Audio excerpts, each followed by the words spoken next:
you're gonna compare them trying to get out the South Africans to reform.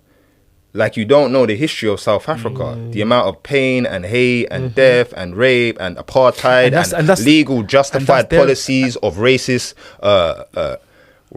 cultural racism, systemic racial repression. That's a kind of white selected amnesia as it relates to patriotism. But that is not a white guy. This was a black guy. Yeah, no, what I'm saying, but when you remove white cultural context, it speaks to nationalism and patriotism and how we view those things. Because the idea that the party really says no foreigners, what they're speaking to is a specific type of nationalism and a very specific type of I know what you're getting at. I know as a cultural identity. So it's nationalism that I would say I know is what fuels any cultural identity. But I'm saying that is how it's coded, and I'm breaking down that view. That it's not nationalism because it's blame the foreigners. There's nothing about proud of the nation. It's blame the foreigners.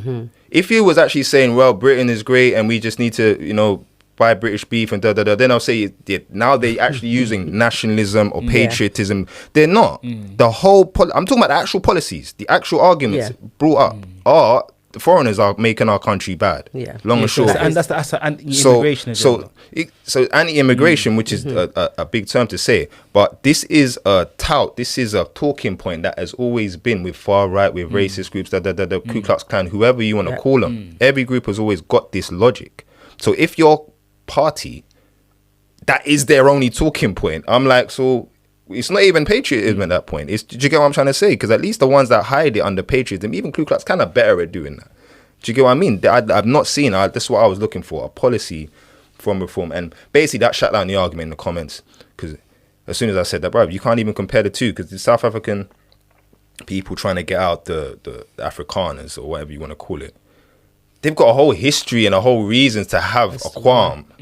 Whereas reform, I just blame the foreigners, and it's not even an accurate depiction of the problems here and why there are problems here, right? We're going to get into that later. The question, why can't a black person come here, is not the right question. It's more a question like a marriage between two people. It's an exclusive affair. Doesn't mean you're against anyone else. You take your wife, she's important to you. Or and in your wedding, in your marriage, you're exclusive. Doesn't mean it's not built on hate. It's built on love for our culture. We want to preserve our culture. We want to preserve our traditions, our faith, our language. These are the things that we want to preserve. But someone might ask, if you want to preserve your culture, you're preserving your culture on a land that belongs to South Africans. We believe in God, we believe in the United States of America, and we believe that God has commanded us to